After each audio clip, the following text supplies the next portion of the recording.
Okay, hello, welcome to mock interview questions. So, in this part of the lecture, what we will try is to discuss certain basic questions, the basic questions like the questions which usually these days are called as HR questions. So, we will be discussing those questions that what are those questions and how to deal with them.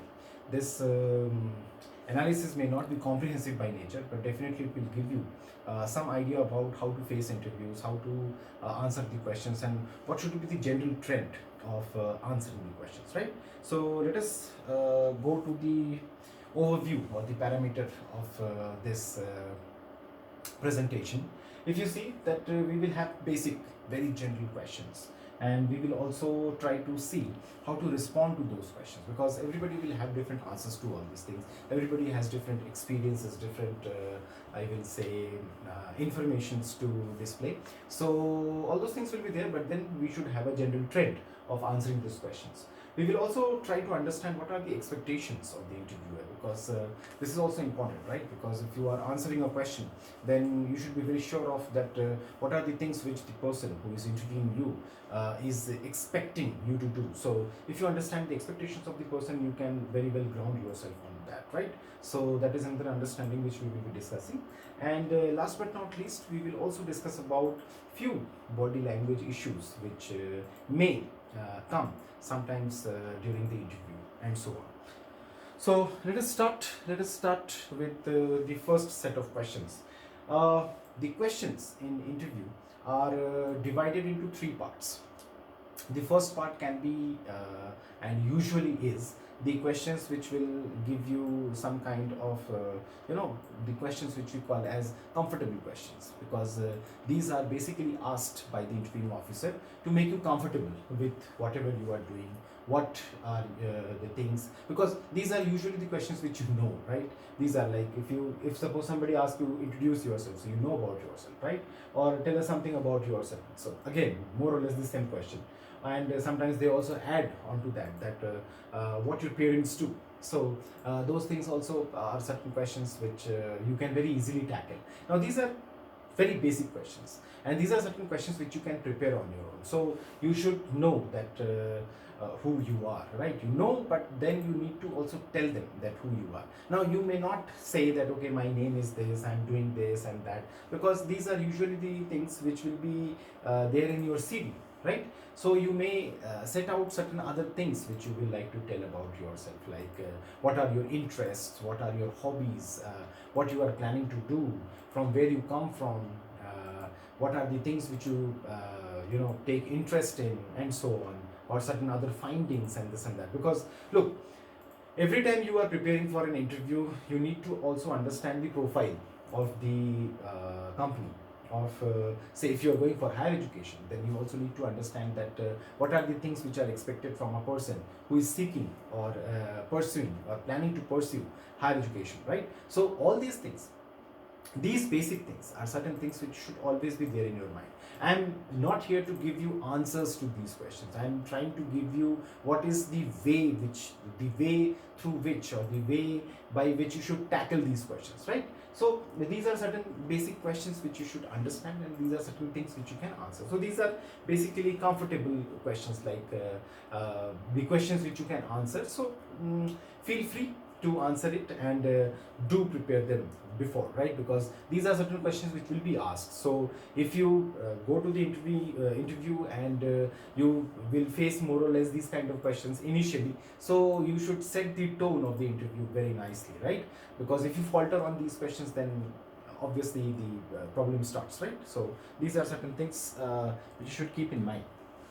These are like the add-ons, right?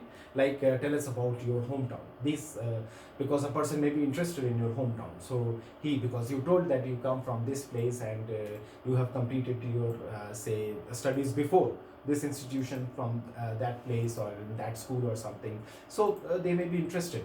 So they may ask you about your hometown, and you should know about your hometown, right? So that is the idea.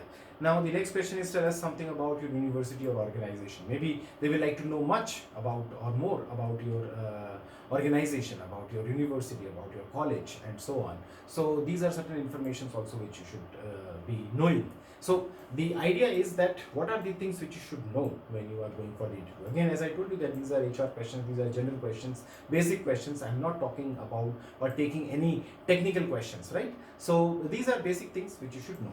Then also they may ask you, what do you know about our company, or what do you know about our university for that matter? Because if you are going for higher education, so you may be knowing about the educational institution to which you are applying, to the department which you are applying. The same goes for the company, right?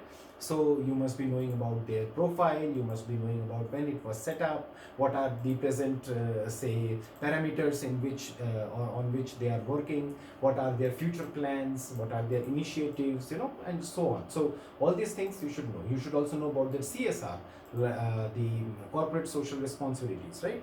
Similarly, for universities and educational institutions, there are institute social responsibilities. So you must be knowing about all these things, right? So that is the thing. Now, let us come to the moderate level questions. Now, these are questions which will start testing you. Now, the first question is, why should we hire you? Now, this is a question which everybody should prepare. That what are the properties or what are the things which you have in yourself, and you need to tell them that why I am a suitable candidate for your company, right? Because if you are not telling them that why you are a suitable candidate for their company, so irrespective of the fact that you are a suitable candidate, but if you are not able to say, or if you are not able to tell, so it will not get you anywhere, right? So this is very important. So you should know that what are the properties, what are the things, what are the specific things which you will like to enumerate in front of them. Then what makes you different from others? Now this is another question which is very important, because everybody who is going to apply will be more or less the same, right? They will have more or less the same kind of profile and so on. But there is a uniqueness in you. There is a difference in you, right? Everybody is different in some way or the other. Everybody is unique for sure. So what is that which like you can be different in many ways, but you need to figure out what is that difference which makes you a suitable candidate for their company or their university or their department. So that is something which you should ponder upon, right? Now the other two questions are related to team player and group. Now, are you a team player? Yes, I am a team player. Then the question is over. Can you lead a group? Yes, I can lead a group. The question is over. No. The thing is that if you are a team player, you need to tell them how and why you think that you are a team player. Like suppose in your university, in your college, in your school days, you have worked with some committee, right? And you were given certain kind of task, and you say accomplished that task on time and with very good grades and something like that. Like if you have organized some event, all these things. So you in universities, in colleges, there are a lot of fests, a lot of technical fests, a lot of cultural fests, a lot of other activities which goes on, right? So if you have worked as a committee member, and like a person who is subordinate to somebody, so you can show them, you can tell them, because in your CV also you write all these things, right? So in that way you show that you are a team player. Similarly, if you have led a group, like if you were the coordinator of some thing, if you have been the secretary or something like that, so that helps you a lot. Like why you say that I can lead a group, I can lead a group, I know that I can lead a group, but have I done something so that the other person will also believe that I can lead the group? So that is that is going to be very important, right? So you need to tell them that how you have taken the initiative to lead a group, what were the problems which you faced, how you managed that thing, so all these questions will pop up and you need to answer those things. So these are certain important things which you should also remember. Then what is your biggest achievement, right? Now your biggest achievement can be anything.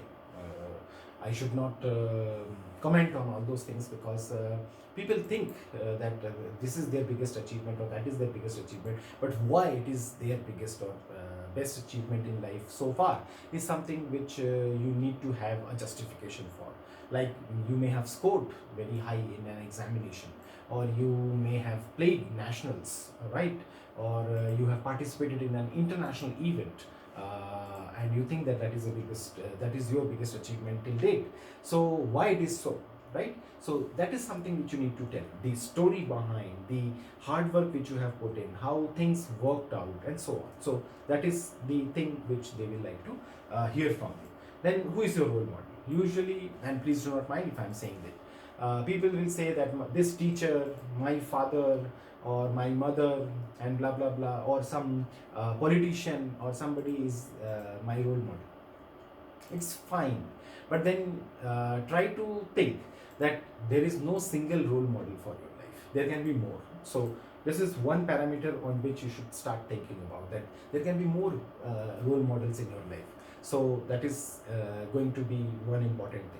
Then the second thing is that it is not only human beings who can be role models. There can be other things as well, other objects as well, which can be also your role model. So think about it, right? Because you need to get better with these understandings. You need to think differently. You need to think a lot about those things.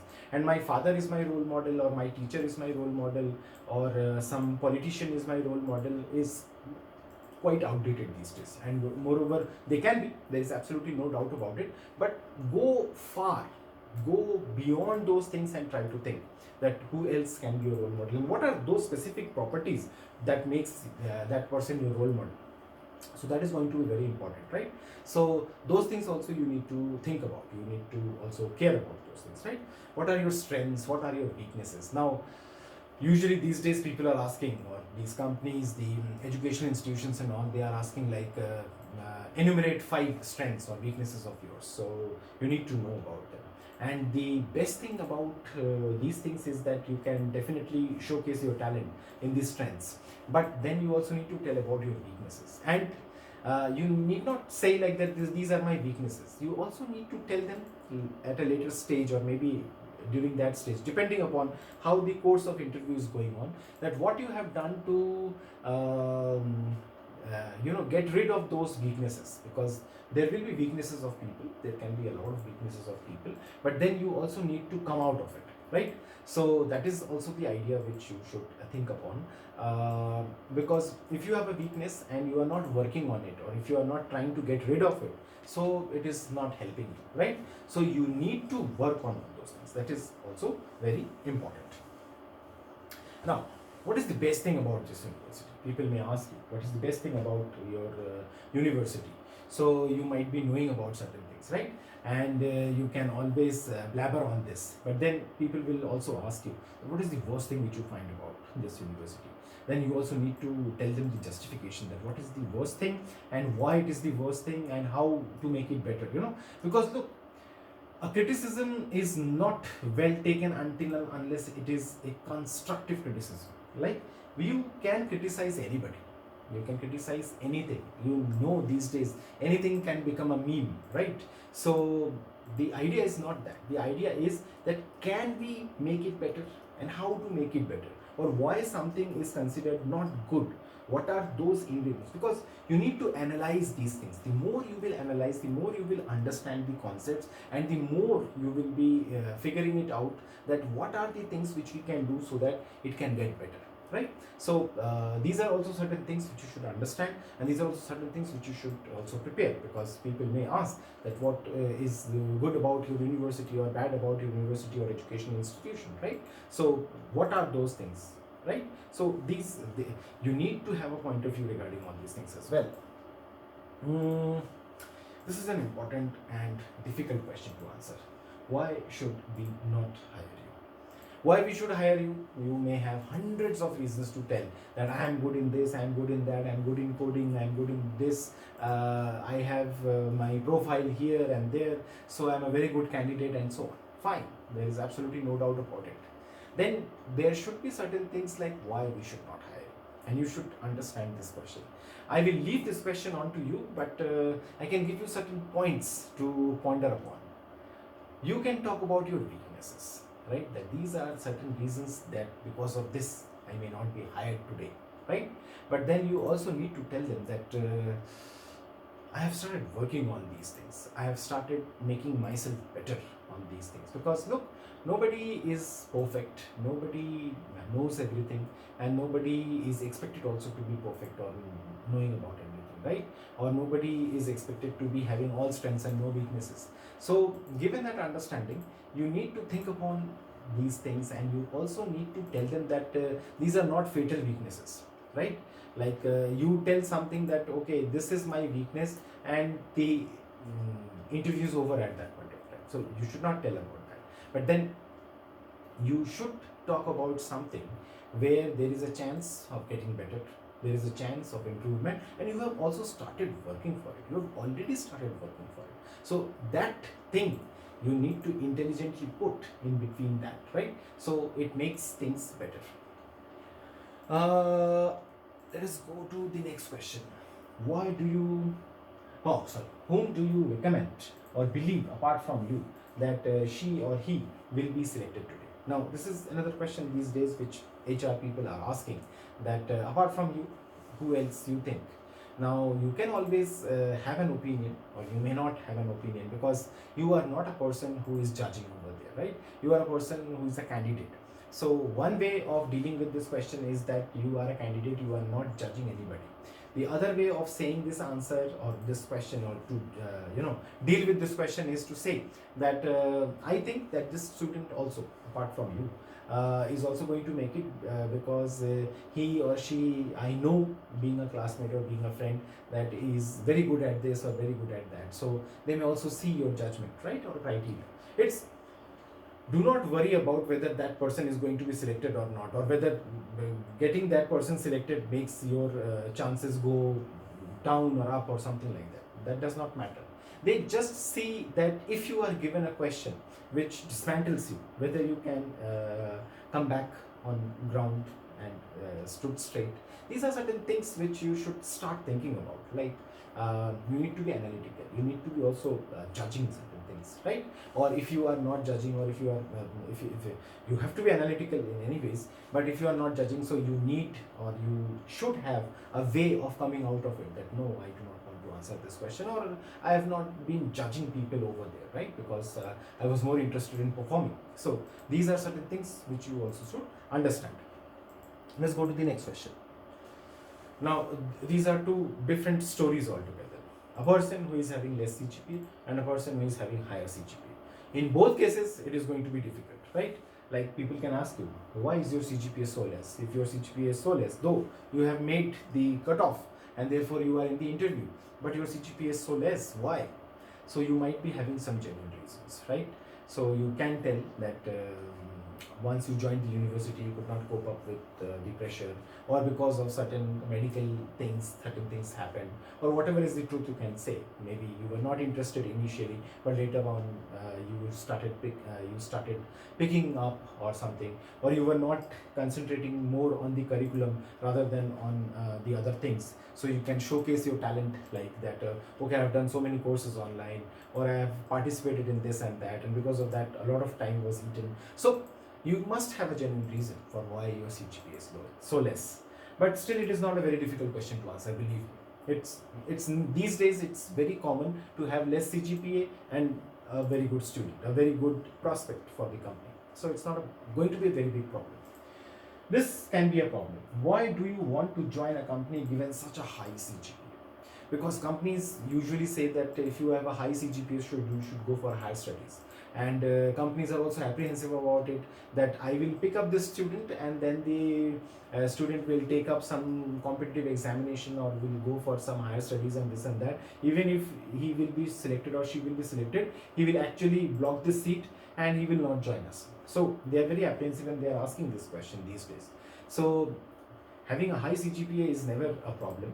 So you can always tell them that, look, I'm interested in doing a job. And if you are interested in doing a job, so irrespective of the fact, because I know and everybody knows that a lot of students, even with high CGPA, do not go for higher studies. They may go for higher studies at a later stage.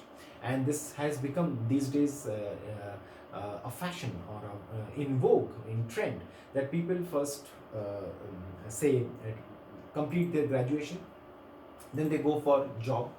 They work for 4-5 years, depending upon the requirements, 3 years, 5 years, sometimes even 10 years, and then they shift for higher studies. So that trend is also there. So if you are from the higher CGPA, you can also tell them like that, right? So these are certain things which you should also understand. Now, the next question will, do you plan to go for higher studies? Let me tell you the right answer. Yes, you will go for higher studies, but not now. That is the thing. If you have less CGPA, maybe the interviewing officer will not ask you whether you will go for higher studies, because they know that you may not go for higher studies right now. But if you have good CGPA or very high CGPA, so they will be interested in asking whether you will go for higher CGPA, whether you will go for higher studies. And you can always tell them that yes, I plan to go for higher studies, but not now. Right now I have taken loan, right? Many students study under loan, so they have to repay that, so they need to work, and they will like to work. They will also like to create some kitty for them, because once they will go for higher studies, they will also require that, right? So maybe not every time you will like to, say to your dad or to your parents that okay, I want money for studies and this and that. I will like to own, or I will like to create my own money, and with that I can go for higher studies.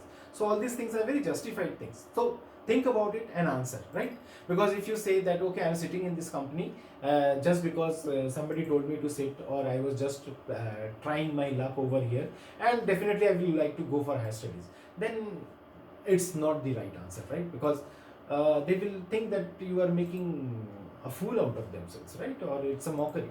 So those things you need to understand. You try to understand from the perspective of the interviewing officer, from the company's perspective, right?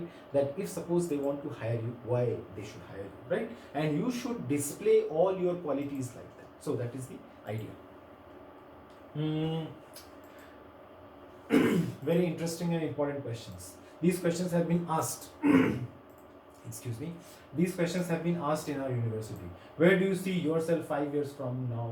Where do you see, this is a long-term question, this is a short-term question. Students were also very good. They said, where do you see yourself 5 years from now? At your seat.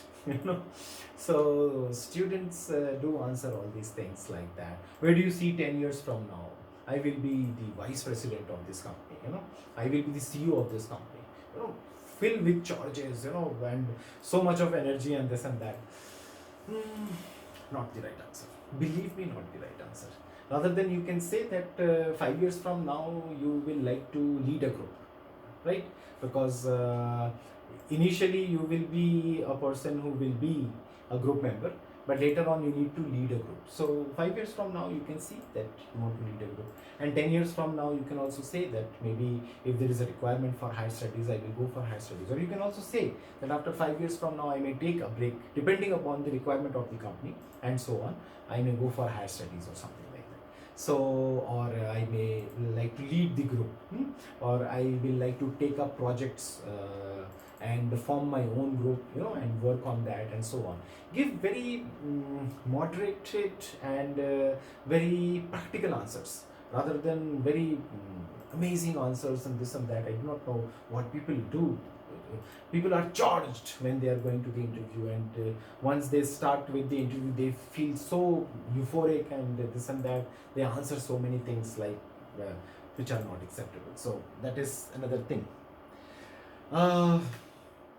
Few not so difficult questions, but people do sometimes make it a very difficult question. Do you have issues with relocation? The answer is no. Irrespective of the fact that you feel like that you should not be relocated, you may be given down south, or east or west, or I do not know, outside this country and so on, and you have issues with relocation. Irrespective of the fact that you have issues with relocation, you should not say it over there. Rather than you should say that no, I do not want, I do not have issues with relocation, right? Because you need the job first thing. Then you can always bargain on all these things later. But right now you should say that you do not have any problems. You should not also have problems with night hours and shifts and so on. Especially they ask these questions to female students because they may have certain issues.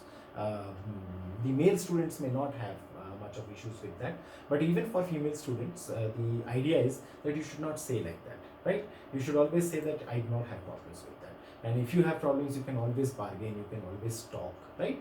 And all these things. The third thing is, are you flexible with weekends being a working day, right? So it should be always very normal that yes, I have no problems, because there is absolutely no problem whether it is Saturday or Sunday, or it is going to be Tuesday or Wednesday, right? You can always have 2 days off in a week and enjoy, right? So, and moreover, given the take home assignments and work from home culture and all that thing, every day is a weekend and every day is a working day, right? So these should not bother you much. Why do you want to join a software company being from other stream? Like, this is also a question which has been faced by a lot of students in our university, that the job is a software job and the student who has applied for that job is a mechanical guy, right? Or is a guy from civil engineering. Soon it will come, like civil engineering guys will also go for the software jobs, right? So given that understanding also, you can tell that, look, I'm interested in these kind of things, and irrespective of the fact that I'm a person who is from another stream, but does not matter, you can always apply, because nobody stops you from applying to all these jobs and so on, right? So there should not be an issue, but then you need to have a justification. You think about these questions and make probable model answers for all these things.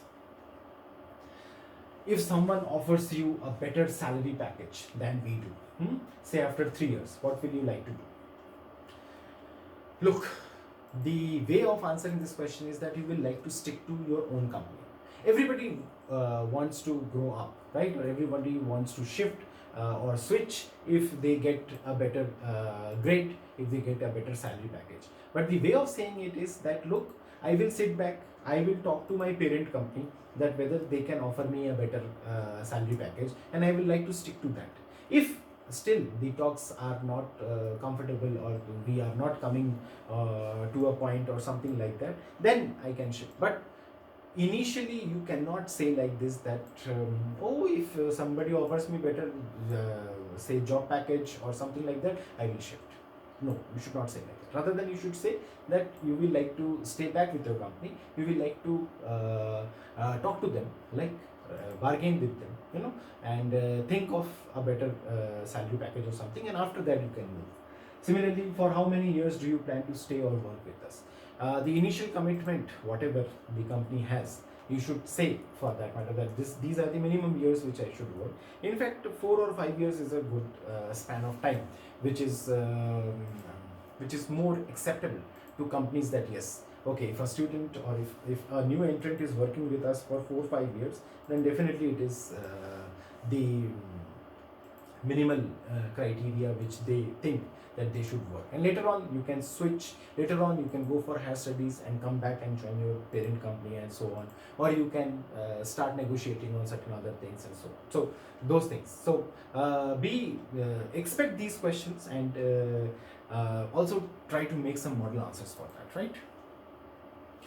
What are your expectations from us? What are your expectations? What you need in your company? That I need Boeing aircraft or this and that, or I need my office and blah blah blah. Not like that. Rather, the expectations has to be bare minimum, right? So you tell them that these are the expectations of me. But what are those expectations? You first understand that in these kind of criterias, what are the things which are available to us. So whatever is available to anybody else is something which you also expect from them, rather than expecting something very high or very big or something. So they check that how you manage with these questions. They check that how you deal with these questions, or what do you have something extra or apart from the things, because they need to think about it, right? So you need not be worried about these questions, but also try to have a very practical approach to these questions. So this is going to be very important. How do you rate your interview? The interviewing officer, by the end of the interview, will try to ask these questions, that how do you rate your interview, right? So you should be always very positive about your rating, like 7 or 8 or 9, depending upon how well you have done, and you should do good, right? And you can always tell that why you rate yourself 7 or 8, because maybe you faltered on a couple of questions, or maybe you were knowing about certain things but you could not say, or something like that. And if you are rating it like high 9 or 10 or something like that, so they will not ask that why you are rating 9 or 10, but they may tell you that okay, we are rating you 7 because you faltered here or there. So you can very politely accept that okay, maybe I could not figure it out, that I went wrong over there or something like that. So intelligence, as I told you in the last couple of I will say lectures as well, that it helps. So need to make very rational decisions, right? How do you rate us as interviewers? The first thing is that you are not judging them, but still, if they ask you, if they still say no, come on, you have to judge us or you have to rate us, so you can always give them very good ratings, right? And you can also tell them the reason, because look, I rate you 5. Why? I do not know. Now this is not going to be an answer. I rate you 5 because I think you have done this or you have done that. In a scale of 5, I am rating you 5 because you have been very nice to me, or you have asked very nice question, or you made me comfortable, right? And so on. So these are certain things which you should also understand. Difficult question. If you are not selected today, what will you do? Tell them your plan B if you have. Tell them your plan C if you have. Tell them your plan A only, that you will go back, you will think about, analyze, and this and that, and you will like to reappear. You know? Maybe next year, maybe in the next term, maybe say off campus, all these things. So whatever, you should always have a plan. So that is the idea of asking these questions. Why were you not selected in the last campus placement? This is also a difficult question to answer. Maybe the company is the second or the third company which came. You sat for the first company as well, but you could not get through. So why you could not get through? This may be asked by them. So you need to answer them. So that is the idea. So you should find very rational justifications for everything which you are doing, or why or what has happened to you. You cannot just close your eyes and say, I do not know, I do not know, or I did not thought about it, or something like that. Then it's not going to give a very good impression. Anyways, we are finishing off with this question. Do you have any questions for us? Now, this is something which has become an imperative, and I'm seeing for last 5 to 10 years trend that a lot of interviewing officers, a lot of software companies and other companies coming for the placements or the on-campus placements are asking that, do you have any questions for us? There may be ways of picking up these questions. One of the way of picking up the question is something which you could not answer or which you could not figure it out in the interview, during the interview. So you are very inquisitive, so you may ask that question. This is one way of asking. The other way of asking the question can be like something which you have already thought of.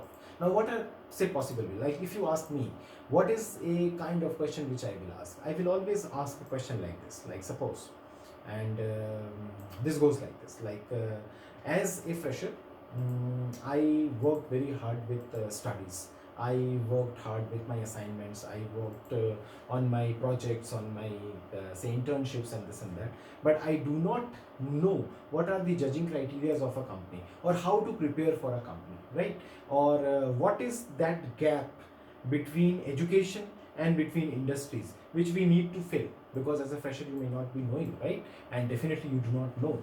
So what are the things where, what kind of skills I should hone so that I become a better job prospect, right? I'm academically brilliant does not make me also suitable for the job. Maybe it gives me some platform, but not all. What is that which is required so that I can prepare well, or I can make myself better for the job market? So these questions can be asked, or a combination of these questions, or few of the parts of these questions can be asked. That gives a better impression, rather than you ask about certain things which I will not like to say in this video, but people have asked very, very funny things over in the interviews, which you should not ask. And there can be some questions or certain things which can come in between here and there. So I leave that thing to you. You can always put it on the comment section, that if you have any questions, or if you have any thing related to these interviews, what are the questions, what more questions can be asked, what can be the answers for that, what can be the probable answers for that, or if you have any observation or certain things, you can always tell us in the comment section. Thank you.